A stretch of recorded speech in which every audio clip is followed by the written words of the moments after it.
할렐루야. 네, 우리 예배를 기뻐하시는 우리 하나님께 영광의 박수 올려드리겠습니다.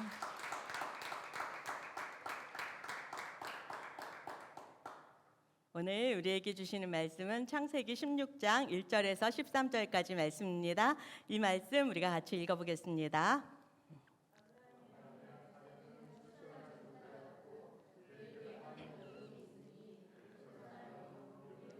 하리라.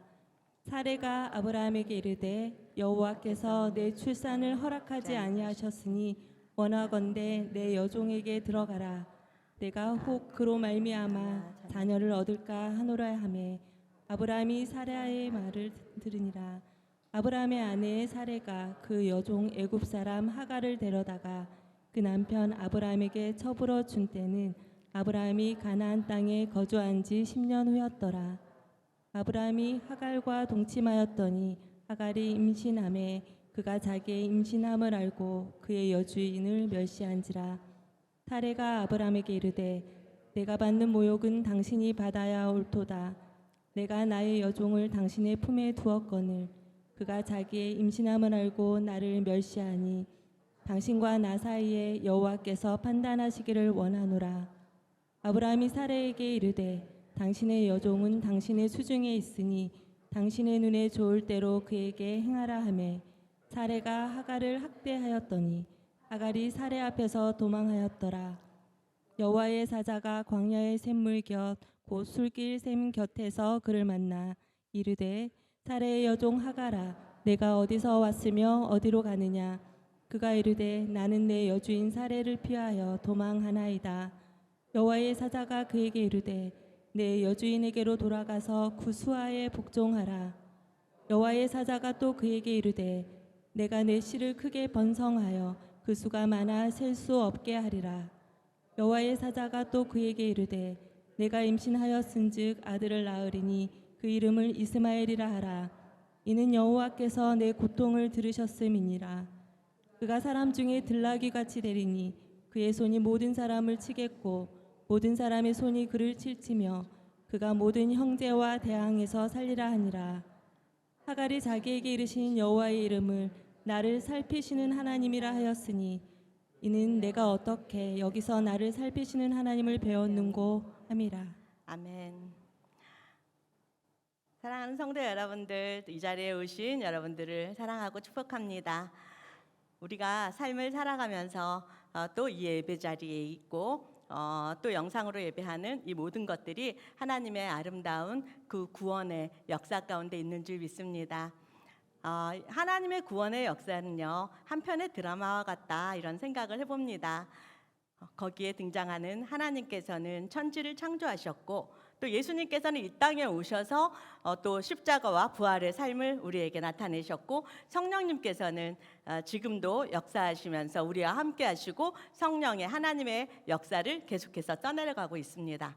그렇다 그러면은요, 이 웅장한 구원의 드라마의 그 역할 중에서 우리가 맡은 역할은 무엇일까요?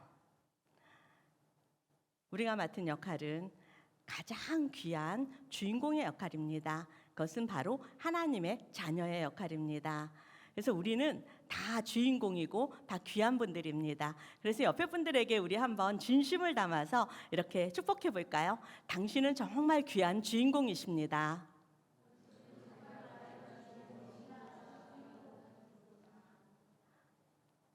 하나님 자녀된 주인공으로 그 자존감으로 살아가는 우리가 되기를 축복합니다. 우리가 삶을 살아갈 때 이렇게 하나님의 자녀된 정체성으로 살아가면 참 좋은 텐데요. 때로는 우리가 삶을 살아가다가 내가 어느덧 주인공의 자리에서 한 걸음 뒤로 물러간 엑스트라 자리에 있는 것 같이 생각될 때가 있습니다. 내가 열심히 일을 하였고 무언가를 했는데 그 공로를 인정받지 못한다든지 또 모든 사람들이 박수를 받고 있는 자리에서 나는 거기서 동떨어진 것 같고 무언가 가장자리에 있는 그런 병풍과도 같은 그런 사람인 것 같다 이렇게 생각될 때는 여러분 없으십니까? 그런 생각이 들 때면 왠지 그것이 가정이든 교회이든 공동체이든 나는 그곳에서 깊은 소외감을 느끼고 외로움을 느낄 수 있을 것입니다. 오늘 우리가 성경에서 만날 그 하갈이라는 그 여인이 바로 그런 인물이었습니다. 믿음의 가정 아브라함과 사라의 가정에서 함께 있었지만 그 여인은 항상 변두리에 있었고 사람들에게 주목받지 못하고 소외된 그런 자리에 있었습니다. 그런데요, 놀라운 것은요, 오늘 하나님께서는 이 변두리에 있는 것 같고 엑스트라와 같은, 그 스쳐 지나가는 엑스트라와 같은 이 하갈의 고통을 아주 세밀하게 성경에서 기록하고 있다는 것입니다. 왜 그럴까요? 하나님께서는 세상 사람들이 알아주지 않고 주목하지 않는 그 작은 한 사람까지도 하나님께서는 그 사람을 한 번도 떠나지 않으시고 주목하고 계시기 때문입니다. 그래서 오늘 우리는 하갈의 이 절망적인 여정을 따라가면서 아무도 주목하지 않는 그 외로운 자리까지도 우리를 찾아오셔서 우리의 고통을 들어주시고 우리를 포기하지 않으시는 그 하나님의 사랑을 만나기를 소망합니다. 이 사랑이 오늘 우리의 마음에 또 위로가 되고 새 힘을 주시게 될 줄 믿습니다. 그러면 성경에서 하갈을 어떻게 묘사하고 있는지 우리 1절 말씀 함께 읽어보겠습니다. 시작. 아브라함의 아내 사레는 출산하지 못하였고 그에게 한 여종이 있으니 애굽 사람이요 이름은 하갈이라. 이 성경에서 보면은요, 하갈은 그 사라의 여종이다 이렇게 이야기를 하고 있고 애굽 사람이다 이렇게 이야기를 하고 있습니다. 이것은 지금 하갈이 처한 위치와 또 처한 형편이 어떠한가를 너무너무 잘 보여주고 있습니다. 그러면 계속해서 2절 말씀도 같이 한번 읽어보겠습니다. 시작. 사레가 아브라함에게 이르되 여호와께서 내 출산을 허락하지 아니하셨으니 원하건대 내 여종에게 들어가라. 내가 혹 그로 말미암아 자녀를 얻을까 하노라 하매 아브라함이 사레의 말을 들으니라. 여러분, 그 하갈은 사라의 여종이었습니다. 한마디로 노예인 거죠. 그렇다 그러면 주인의 말에 무조건 복종해야 되는 그런 위치에 있는 사람인 것입니다. 그렇기 때문에 사라의 임신은 누군가에게 사랑을 받은 결과물이 아니라 아들을 얻기 위한 이 도구로 이용당한 것입니다. 우리가 여기에서 잠깐 멈춰서서 이 하갈의 이 마음을 좀 헤아려 보면 좋을 것 같습니다. 우리가 하갈을 바라볼 때요, 그렇지 않습니까? 이 사람은 그저 주인의 요구에 의해서, 주인의 명령에 의해서 그 명령을 수행한 것뿐입니다. 그런데 이 하갈의 입장에서 볼 때는요, 나의 몸과 나의 어떠함은 사람들에게 중요하지만 누군가 다른 사람의 목적을 위해서 살아가야 되고 나라는 존재는 철저히 무시당하고 있는 그런 삶을 살고 있는 것입니다. 여러분, 이 삶이 어떨까요? 이런 삶을 살고 있다면 너무너무 이것은 서러운 삶이 아닐까 이런 생각이 듭니다. 우리가 살아가면서 누군가가 나에게 다가옵니다. 나와 관계를 맺기를 원하고 사귐을 갖기를 원합니다. 그렇다 그러면 그 사람이 나라는 존재 자체가 좋아서 사귐을 가지려고 다가오는 것이 아니라 내가 가지고 있는 그 어떤 것이 필요해서 내가 가지고 있는 그 어떤 것을 얻기 위해서 나에게 다가온다고 이렇게 생각을 한다 그러면 우리는 그 관계에서 깊은 영혼의 상처를 입기 마련일 것입니다. 바로 하갈이 그렇게 영혼의 상처를 입고 있는 그런 사람이었습니다. 하갈은 주인의 명령에 따라서 아이를 임신했습니다. 그런데 이것은 기쁨이 되지 못했습니다. 임신을 했지만 노예의 신분이기 때문에 그 집의 사랑을 얻지 못했기 때문입니다.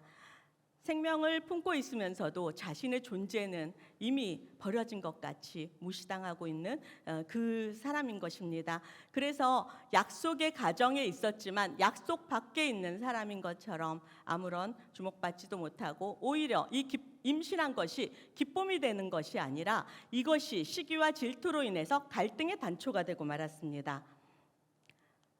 그러면 어떤 갈등이 있었는지 6절 말씀 함께 읽어보겠습니다. 시작.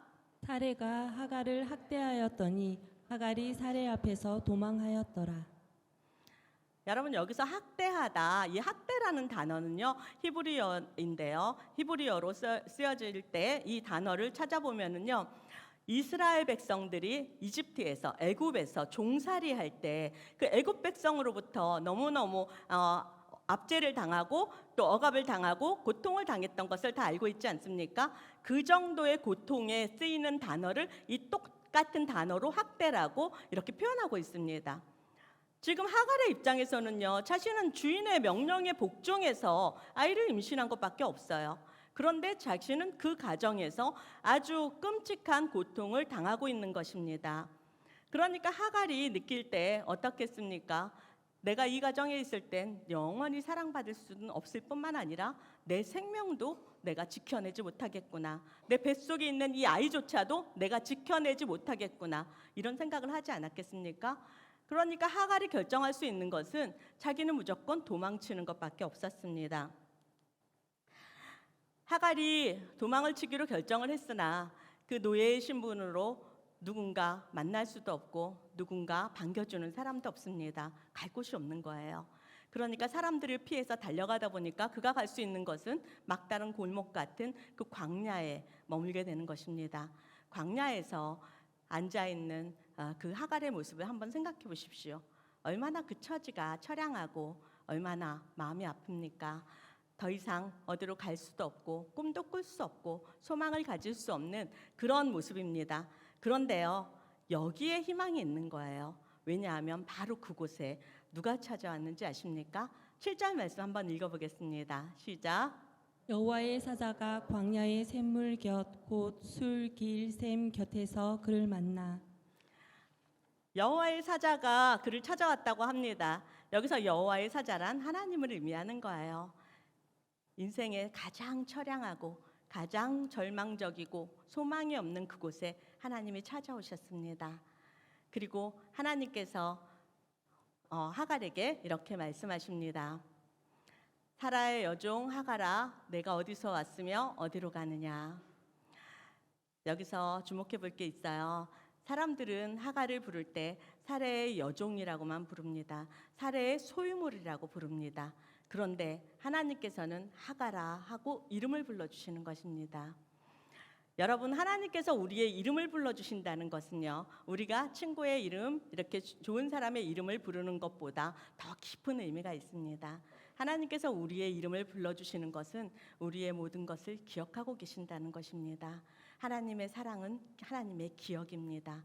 그래서 우리의 눈물과 우리의 아픔과 우리의 서러움과 이 모든 것들을 하나님께서 다 알고 계시고 기억하고 계신다. 이렇게 말씀하실 때 하나님께서는 그 이름을 불러주시는 것이 하나님의 신호인 것입니다. 여러분, 우리의 이름이 세상에서는 희미하게 사라질지 몰라도 하나님께서는 우리의 이름을 기억해 주시는 줄 믿습니다. 하나님께서는 여기서 하갈의 이름을 불러주시는 것에서 그치지 않고 하갈에게 살 길을 제시해 주셨습니다. 9절 말씀 한번 읽어보겠습니다. 시작. 여호와의 사자가 그에게 이르되 내 여주인에게로 돌아가서 그 수하에 복종하라. 여기에 보면은요, 하나님이 이름을 불러주시고 따뜻하게 다가온 것 같은데 잘 이해가 안 되죠. 내 여주인에게 돌아가서 그 수하에 복종하라고 하나님께서 명령하고 계시는 거예요. 하나님께서 다 알고 계신다면서요. 나의 눈물과 나의 고통과 아픔을 다 알고 계신다면서요. 내가 거기서 어떤 학대를 받았는데 거기에 다시 들어가라고 하는 거예요. 여러분, 여기서 우리가 자칫 오해할 수가 있어요. 뭐냐면 우리가 이것을 현대의 관점으로, 지금의 관점으로 가지고 오면은요, 이것은 끔찍한 이야기가 됩니다.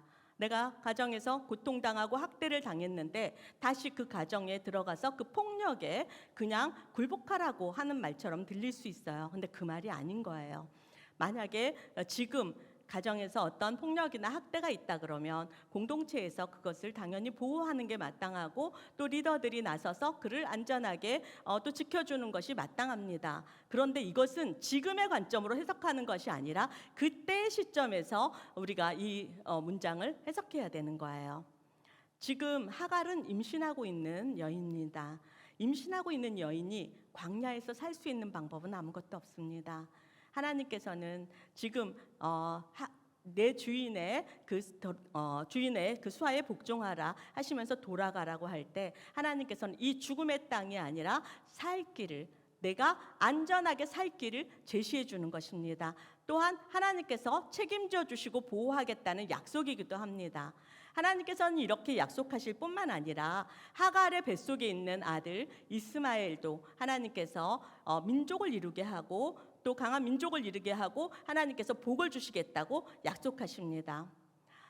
여러분, 하갈이 조금 전까지는 너무너무 처량하고 아무것도 의지할 것 없고 아무것도 소망이 없고 길이 보이지 않는 그 하갈의 모습에서 이 하나님께서 나타나셔서 이렇게 위로하시고 축복을 약속해 주신다면 얼마나 이게 놀라울까요?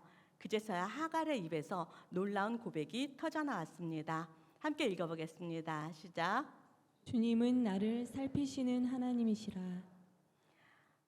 주님은 나를 살피시는 하나님이시라. 이게 엘로이입니다. 엘로이.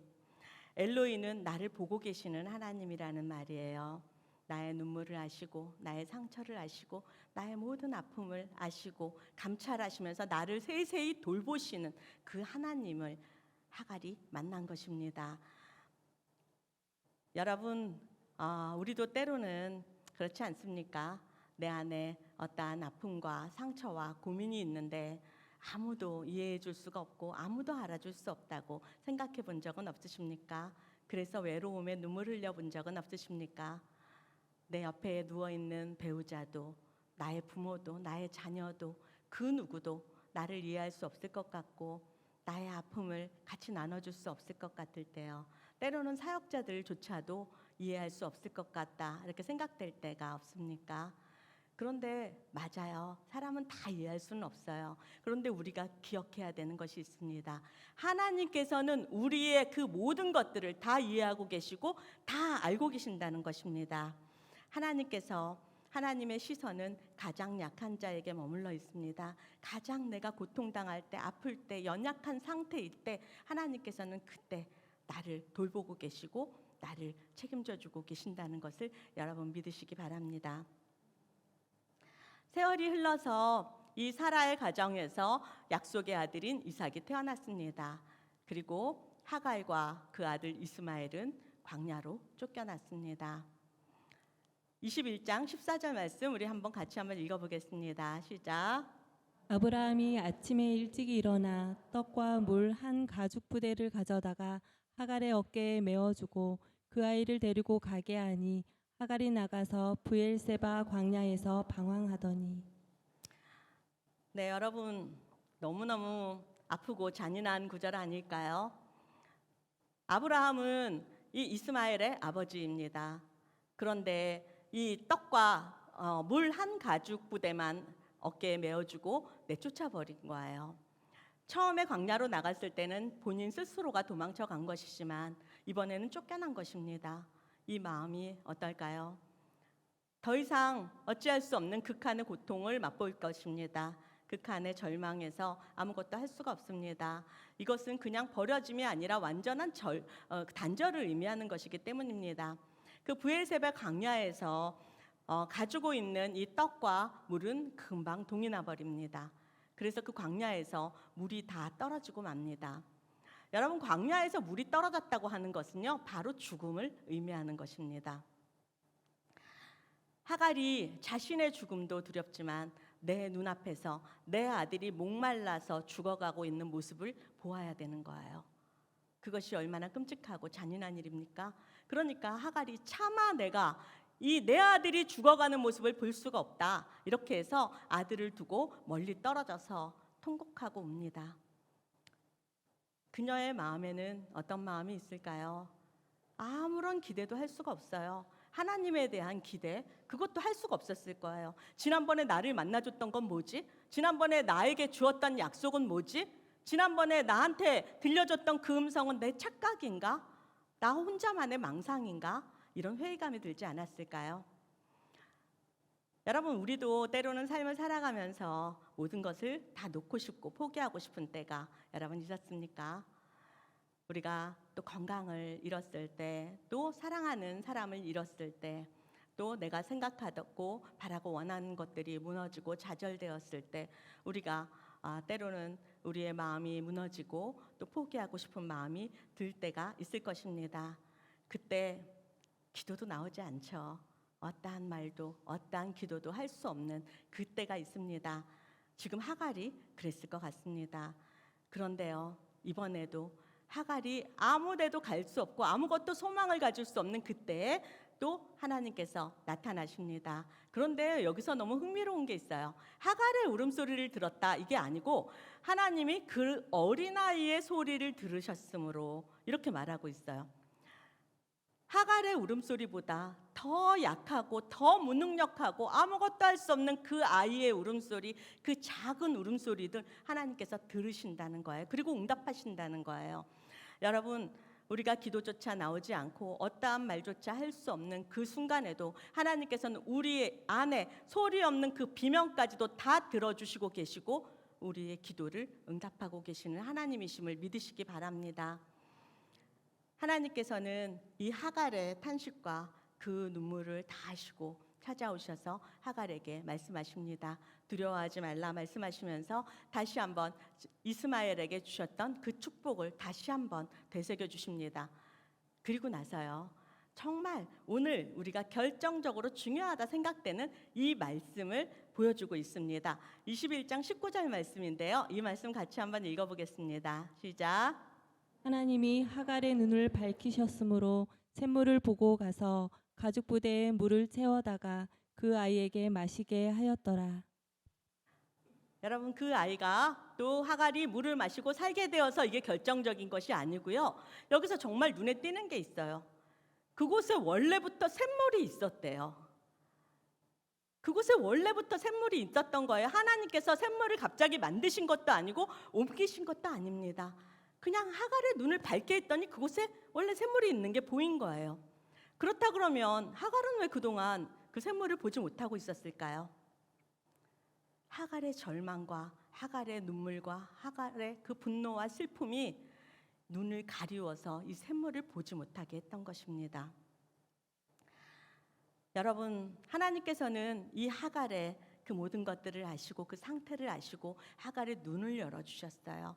그러자 하갈이 그동안에 그곳에 있을 땐 이곳이 죽음의 자리구나, 내 죽음의 광야이구나 생각했던 그곳이 바로 생명의 샘터가 되는 것을 우리가 볼 수 있습니다. 사랑하는 성도 여러분들, 우리가 살아가면서 때로는 길이 없어 보이고 아무 소망이 느껴지지 않아서 삶이 무기력해지고 또 포기가 되는 그런 순간을 만난 적이 있나요? 그때 우리가 기억해야 될 것이 있습니다. 길이 없는 것이 아니에요.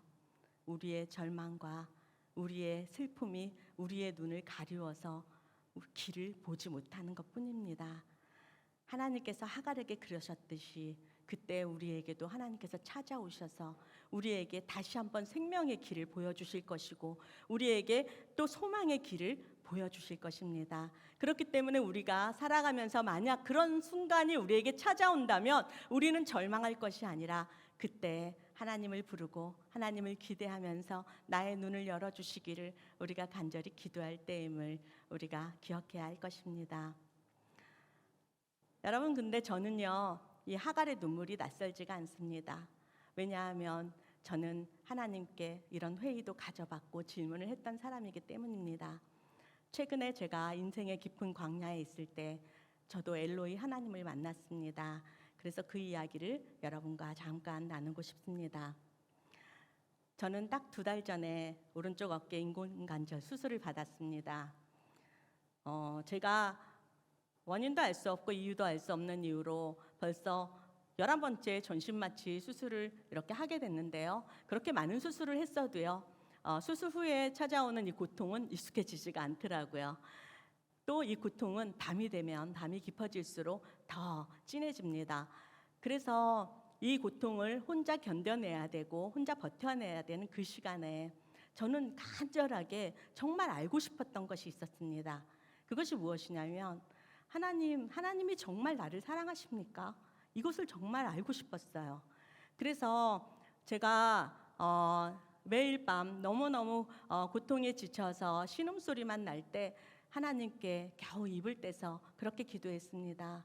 하나님, 이 순간에도 하나님이 나를 사랑하고 계심을 내가 깨달을 수 있도록, 내가 느낄 수 있도록 제발 한 번만 나를 만나주세요. 이렇게 기도를 했습니다. 그러던 어느 날 갑자기 놀라운 깨달음이 저에게 찾아온 거예요. 저는 그동안에 제가 열심히 무언가를 노력하고 무언가를 잘해야지만 사람들에게 사랑받고 인정받는다고 이렇게 착각하면서 살던 사람이었습니다. 그런데 그 깨달음은 저의 생각과는 완전히 달랐어요. 제가 잘한 것이 생각나는 게 아니고요. 어느 날 제가 너무너무 잘못하고 실수하고 또 실패한 이런 기억들이 막 생각이 나는 거예요. 그런데요, 그 속에서 하나님께서 그런 나를 책망하는 것이 아니라 괜찮다고 하시면서 나의 실수와 실패와 잘못한 것들을 하나님께서 막 달려와 주셔서 수습해 주시고 또 덮어 주시고 또 막아 주시고 도와주시는 것이 갑자기 느껴졌습니다. 아, 그래서 내가 그 순간을 지나왔구나. 그래서 내가 그 순간을 넘어왔구나. 이것을 그때 깨닫게 된 거예요. 나 혼자서 당하는 어려움이라고 생각했는데 그게 아니라 하나님께서 그 순간에도 나를 떠나지 않으시고 버리지 않으시고 나를 도와주셔서 내가 그 어려운 순간에도 내가 살아날 수가 있었고 넘어갈 수가 있었구나. 이 생각이 드니까 갑자기 너무 그게 감사한 거예요. 그랬더니 하나님께서 하갈의 눈을 열어주셔서 샘물이 보인 것처럼 갑자기 저의 영의 눈이 열린 겁니다. 어떤 눈이 열렸냐면요, 우리 성도님들의 사랑이 갑자기 생각이 난 것입니다. 제가 잘해서가 아니고요, 저는 여전히 부족하고 연약하고 실수가 많은 사람들인데 우리 성도님들은 저를 있는 그대로 깊이 이해해 주시고 사랑해 주시고 저를 존귀하게 여겨 주셨습니다. 아, 이것이 하나님의 사랑이었구나. 이것을 깨닫게 된 거예요. 나의 노력이나 나의 어떤 성과 때문이 아니라 나의 부족한 모습 그대로를 그냥 받아주고 이해해주고 사랑해주는 이것이 하나님의 사랑이구나. 내가 성도님들을 통하여서 그렇게 많은 하나님의 사랑을 받았는데 내가 그럼에도 불구하고 지금 의심하고 있구나. 이것을 깨닫게 된 거예요. 여러분, 그것이 엘로이 하나님의 사랑이었습니다. 이 사랑이 나는 여전히 지금도 연약하고 부족한 사람이지만 이 사랑이 저를 다시 힘이 나게 했고 다시 살아갈 힘을 주셨고 다시 소망을 주셨습니다. 하나님이 나를 사랑하신다는 것이 이것이 부인할 수 없는 실제가 되었습니다. 여러분, 하나님은 하갈이 깊은 절망 가운데서 눈물 흘릴 때도 하갈의 그 소리를 외면하지 않으셨습니다.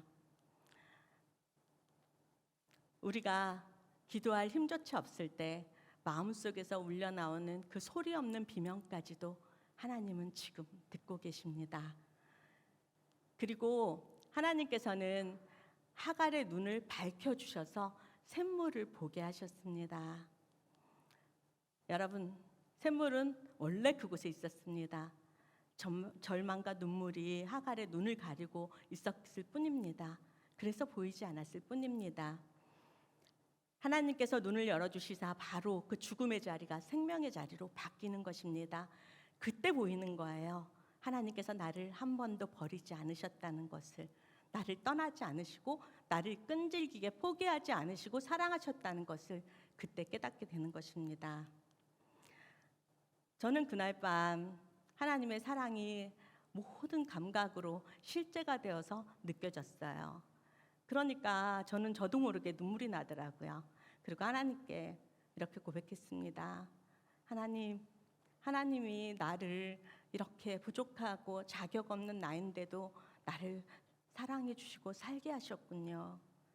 하나님께서 나를 사랑해 주실 뿐만 아니라 나를 존귀하게 해주셨고 가치 있는 삶을 살게 해주셨군요. 하나님, 나는 더 이상 하나님께 바랄 것이 없습니다. 그래서 오늘 하나님께서 내 생명을 걷어가신다 하더라도 나는 하나님 감사할 뿐입니다. 이게 내 속에서 터져나오는 고백이었습니다. 제가 가장 깊은 절망 가운데서 하갈이 그랬던 것처럼 아무 길이 보이지 않고 소망이 보이지 않는 그 상황에서 엘로이 하나님을 만난 것입니다. 그러니까 다시 이 안에서 불이 켜지는 것처럼 소망의 빛이 켜지는 것이었습니다. 저는 여전히 아직도 수술 후유증에 시달리고 있습니다. 그래서 수술 후유증으로 인해서 오른팔이 마비가 되어서 많이 불편해요. 머리도 남편이 묶어줘야 되고요. 머리를 어떻게 할 수가 없어서 이렇게 모자 쓰고 나와야 되고요. 많은 것들이 도움이 필요하고 불편합니다. 그렇지만 이 팔이 마비가 되었다라는 것이 저의 마음에 저의 평안을 전혀 건드리지 못하더라고요. 저의 마음의 기쁨을 전혀 빼앗아가지 못하더라고요. 왜냐하면 저는 그날 밤 엘로이 하나님을 만났거든요. 그 하나님께서 지금도 여전히 저와 함께 계시고 저를 살펴주시고 도와주신다는 것을 저는 믿습니다. 여러분, 하갈의 삶은 인간적인 실수와 고통으로 시작했습니다. 그런데요, 하나님의 포기하지 않는 그 사랑이 하갈의 구원을 이루고 완성했습니다. 하갈은 약속의 사람이 아니었어요. 그런데 약속을 받았던 그 아브라함과 사라보다도 먼저 이 엘로이 하나님을 만나고 나를 살피시는 하나님이라는 고백을 먼저 했었습니다. 여러분, 우리 모두 안에도 하갈이 있지 않습니까? 사랑받지 못할까 봐 두려워하는 하갈, 회피하고 싶고 도망가고 싶은 하갈, 나의 상처가 건드려지고 드러날까 싶어서 절망 가운데 울고 있는 하갈이 있지 않습니까? 하지만 여러분, 오늘 우리는 분명히 깨닫게 되는 것입니다. 우리의 부족함과 실수와 연약함에도 불구하고 하나님의 사랑은 절대로 우리를 포기하지 않는다는 것을요. 하나님은 지금도 당신을 바라보고 계십니다. 당신이 너무 아프고 지쳐서 하나님을 보지 못할 때도 하나님은 당신을 보고 계십니다. 우리가 어느덧 우리의 이름을 잃어버린 것 같다 생각해도 하나님은 우리의 이름을 불러주십니다. 세상이 당신을 잊어버려도 하나님은 당신을 하나님의 손바닥에 새기셨다고 이사야 49장 16절에서 말씀하고 있습니다. 여러분, 그 하나님의 사랑을 오늘 붙드시기 바랍니다. 이 하나님께서, 엘로이 하나님께서 오늘 우리를 살피고 계십니다. 그리고 우리에게 말씀하십니다. 사랑하는 아들아, 사랑하는 딸아, 내가 너의 눈물과 너의 아픔과 너의 고통을 내가 다 알고 있단다. 내가 너를 도우리라. 두려워하지 말아라. 이 하나님의 사랑입니다. 하갈에게 광야에서 샘을 보여주셨던 그 하나님께서 오늘 이 자리에 있는 우리에게도 살아갈 샘물과 위로의 길을 열어주실 것입니다. 오늘 이 포기하지 않는 하나님의 사랑이 우리 모두에게 영원한 위로가 되기를 축복합니다. 우리 함께 기도하겠습니다. 사랑의 하나님, 오늘 말씀을 통하여서 하갈의 광야에 찾아오신 엘로이 하나님을 우리가 만났습니다.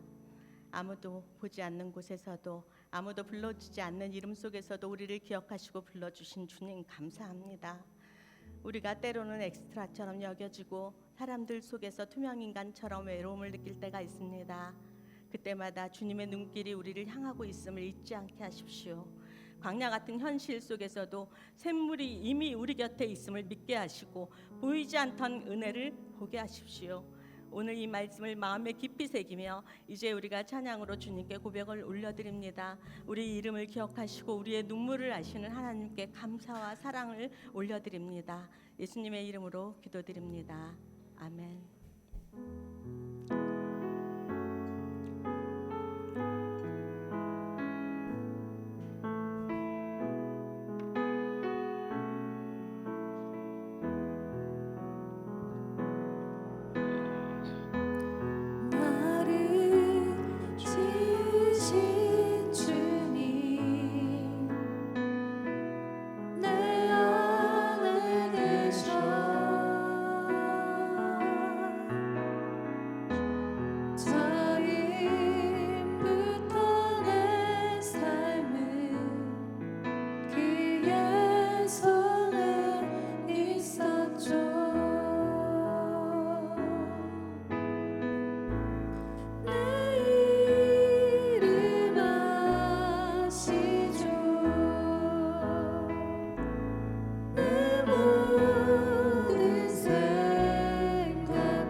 이제 우리는 각자 우리의 이름을 불러주시는 엘로이 하나님 앞으로 잠잠히 나아갑시다.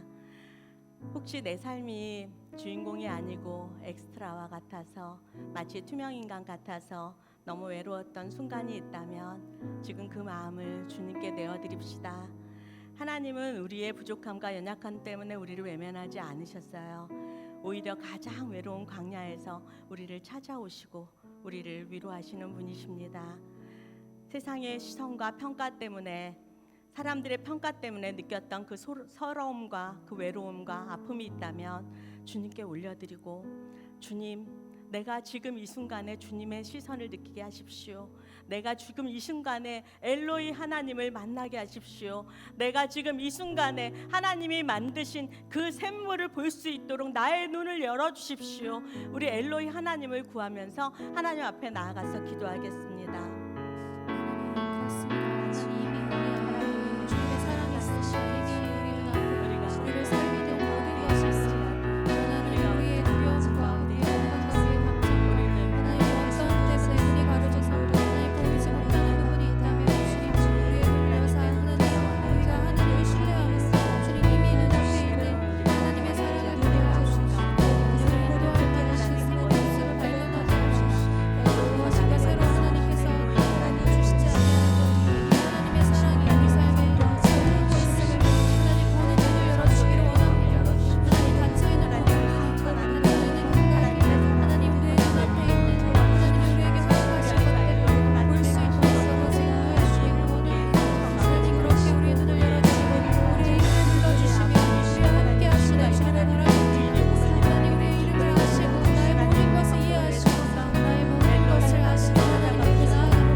이제 우리가 다시 한번 기도할 때 오늘 깨닫게 한 진리를 다시 한번 생각해 봤으면 좋겠습니다. 여러분, 제가 그랬던 것처럼 우리 모두는 내가 잘해서 사랑받고 인정받는 것이 아닙니다. 그저 하나님의 은혜 때문에 우리가 사랑받았고, 하나님의 은혜 때문에 우리가 존귀히 여김을 받는 것이고, 하나님의 은혜 때문에 우리가 가치 있는 삶을 살아가는 것을 우리가 다시 한번 깨달은 시간이 되었으면 좋겠습니다. 그래서 우리가 우리의 모습 그대로, 우리의 연약함과 부족함과 이 상처통성인 우리를 그대로 받으시고 안으시고 우리를 사랑받게 하시며 존귀하게 여김을 받게 하는 그 하나님 앞에 우리가 감사로 나아가서 우리의 남은 삶을 하나님께 드리겠습니다. 우리의 남은 삶을 하나님께 내가 사랑의 증거로, 하나님의 사람인 그 증거로 내가 살겠습니다. 이런 결단을 드렸으면 좋겠습니다. 우리의 삶을 우리 하나님께 올려드리면서 우리 다 같이 기도하겠습니다.